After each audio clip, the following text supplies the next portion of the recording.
Hey, Dr. John Finn here. Welcome to the Habit Mechanic podcast. Right now, you can get my new best-selling book, Train Your Brain for the AI Revolution, at tougherminds.co.uk. The digital book, audiobook, and physical book are all available at a special price that you won't find anywhere else. Hello, Habit Mechanics. It's Dr. John Finn here. I hope you're having a fantastic week so far. We live in a challenging and complex world. We've called that world the VUCA world for a long time, the volatile, uncertain, complex, ambiguous world. And every day I see more evidence that people are struggling to be their best. And I just wanted to first of all share a clip from the BBC 6 o'clock news from July 25th. Here we go. An NHS trust which has closed its waiting list for adult ADHD assessments has told the BBC it plans to work with the private sector to tackle the backlog. Central and North West London NHS Foundation Trust says it has more than 11,000 people on its waiting list. A BBC investigation has found at least 195,000 people across the UK are waiting to be assessed for the condition. Our health correspondent Catherine Burns reports. ADHD causes problems with concentration, hyperactivity, and impulse control. Jess Strawn says it has shaped her life. Without knowing that I had ADHD, I just felt like I was a useless person. I'm not a child, but it makes me feel like I'm like a big adult baby. Just like I'm not trying hard enough, when actually I am trying really hard, and I'm beating myself up about it constantly. There is no official data for how many adults are waiting to be assessed by the NHS to see if they have ADHD. But we did a Freedom of Information request to trusts and health boards across the UK and calculated that if services carried on working at the same pace, it would take more than 8 years to clear the backlog of people waiting. We had to close our waiting list in November. I think there's something about being honest with people. If people came onto our wait list, they'd be waiting years. Dr. Dipti Shah Arman is the clinical director at Central and North West London NHS Foundation Trust. It has the biggest waiting list for ADHD assessments that we know of, more than 11,000 adults. There is a plan, though. As an NHS provider, we cannot do it on our own. Our plan is to work with the private sector and really try and get through this backlog as quickly as possible. And you hope to do that in 3 years? We hope to do that in 3 years. It must be so frustrating for someone to have to wait. Sadly, that's the reality of our services at the moment. All 4 UK governments accept that something needs to change. NHS England has set up a task force, which is expected to report back later this year. So that's the situation in the UK right now around ADHD diagnoses. And I feel really sorry for those people that are having to wait so long to find out if just to find out more information about why they feel like they feel. But what I'd like to say to people that are struggling is you don't necessarily have to wait for the diagnoses to start doing some really practical things that will make yourself feel better. I'm speaking about this from experience. When I was at school, I was coerced to take an ADHD, a dyslexia diagnosis, and symptoms of dyslexia would be collapsed into the kind of symptoms that we associate with ADHD. ADHD it's got multiple components. Some would argue that ADHD isn't one thing. Actually, it's multiple different things, and it's quite hard to diagnose because what you think is ADHD might actually be something else. Anyway, at school I was kind of coerced to do this dyslexia self-assessment, and I got halfway through it and I just walked out and I said, I'm not doing this. I just don't see the point of doing it, because even if you tell me that I've got dyslexia, all you're going to do is give me a little bit of extra time in an exam, and I don't really see the point of that. And by the time I started working in education, I was really disheartened that that hadn't moved on very much. Schools and parents were paying for private diagnosis for their kids to be diagnosed with dyslexia or to be tested for dyslexia diagnosis. But if they were diagnosed, they weren't getting any more support than just being given some more time in an exam. And in my adult life, I have struggled, and I can really empathise with the kind of symptoms that people describe around ADHD. And I recently took an online test that said that it's highly likely that I have ADHD. But the reason that I haven't got a formal diagnosis is it's a bit like the dyslexia diagnosis for me. I don't really see the point. What I see the value in is recognising, wait a minute, the way that I process certain things is a bit different to other people. And if I need to get better at processing those things, like for me reading and writing and spending long bouts with focused attention, the types of bouts that I've needed in order to write a PhD, in order to write the Habit Mechanic book, then what I need to do is to recognise the habits that are stopping me from doing that, the habits around how I concentrate and how I regulate my emotions, and to build better habits. And that's what I've done. And really, part of the journey to developing the Habit Mechanic approach and the toolkit, that has been driven by my own experience of sometimes struggling to concentrate in the way that I really needed to, sometimes struggling to manage my emotions, to regulate impulse, for example. So the Habit Mechanic approach is designed for everybody, whether you have an ADHD diagnosis or you think it would be helpful for you to get an ADHD diagnosis, or whether you have dyslexia.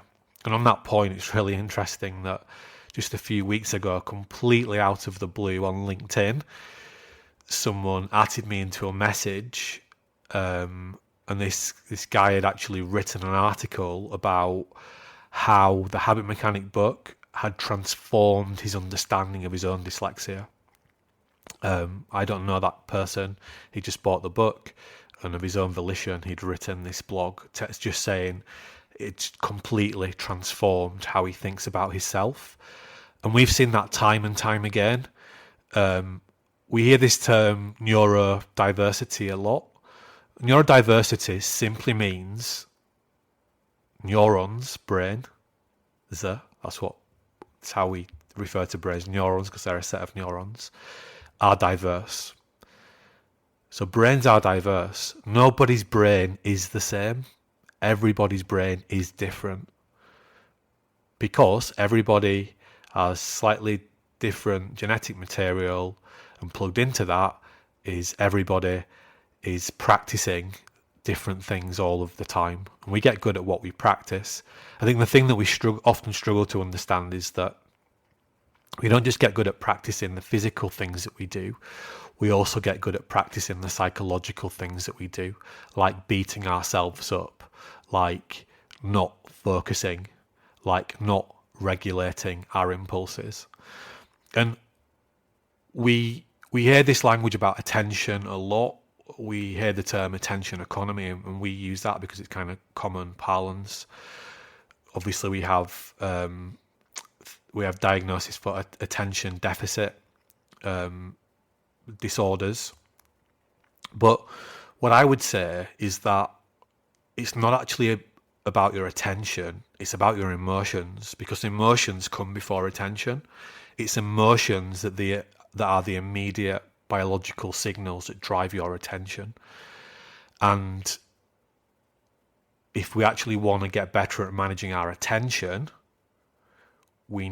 so we can manage how we concentrate, how we regulate impulses, we need to get better at managing our emotions. And that's why the entire habit mechanic approach is actually focused on emotional regulation. And emotional regulation is a neuroscience term. In social science, to just describe exactly the same thing, they talk about self-regulation. And you'll see people like Roy Burmeister, very high-profile academics in that area. I think Roy Burmeister's work, his peer-reviewed research, has been cited over something like 400,000 times.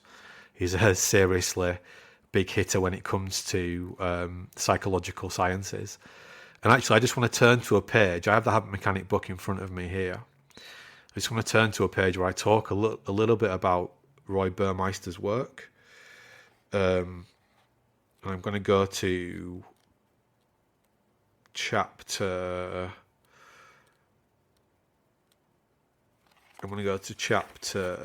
Bear with me 1 second. I'm going to go to chapter. People are thinking, I know what chapter you're talking about. Let me find it. Yeah, so it's here. I'm in chapter 12. And actually, Burmeister, he's been cited over 200,000 times, not 400,000, I correct myself. His research and others show that if we get better at regulating our emotions, these are the outcomes that we are far more likely to experience. More success in education, better mental health and physical health, more likely to feel happier, more likely to enhance our creativity, more likely to be popular with others, more likely to have stronger marriages and relationships, more likely to be trusted.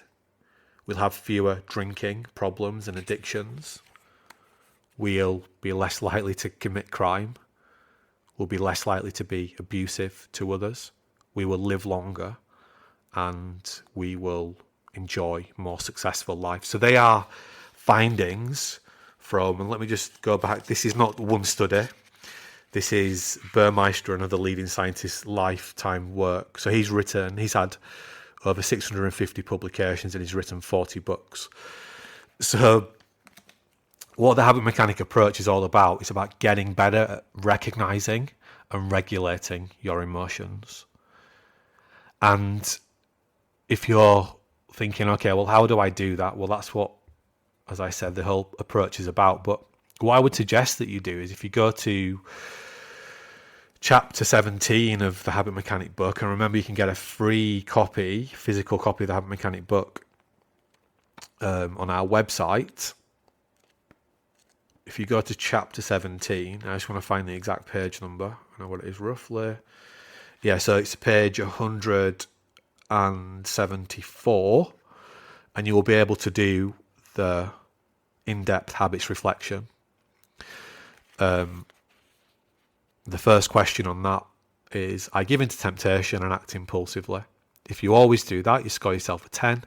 If you never do that, you'll score yourself a 1. And then once you've completed the in-depth habits reflection, you can go to page 179 and you can look at the helpful habits reflection. And by doing that, you're not only going to get a better understanding of yourself, you're going to be able to start taking some positive action immediately. Because getting all diagnosis, in my opinion, it's just makes you more aware of what's going on for you. And I think that when it comes to psychology, we spend far too much time on the diagnosis area. So you will know that the most popular thing that you've probably seen in the psychological spaces are things like psychometrics and things like DISC profiles. And for me, that's a great starting point. But then what do we do next? How do we then start to practice thinking and doing things differently that will make our life easier? Because we are not set in stone. We are a result of our genetic material, but also what we practice, because we understand now epigenetics.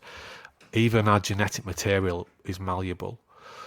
So I appreciate a lot of people out there are really struggling. But I hope that the tools we've developed in the habit mechanic approach can give you some immediate relief, but also help you to start building better thinking and doing habits. If you think that's going to be helpful for you, you can get the book for free. You can sign up to Habit Mechanic University. If you don't want to read the book in full, you can get the lazy guide. You can see all this stuff in the links below this podcast. If you want coaching, we can give you Habit Mechanic coaching. You can book a free call so we can help you to understand what's going on for you and show you exactly how we can help you step by step. So we are here to help. Not only have I gone through this myself, our program has helped thousands of people go through this and get fantastic results, not just in the short term, but also in the long term. So I hope that's been insightful, and I hope that it helps you to start taking a couple of small steps to feeling better, or helping those in your community, those loved ones, friends, family, to start feeling a little bit better. If you like what you hear, please tell someone else. Tell someone else about the podcast, the Habit Mechanic podcast, about the book, about how these tools can help them. Like the podcast, follow the podcast, and then you'll get automatic notifications of when we release new ones.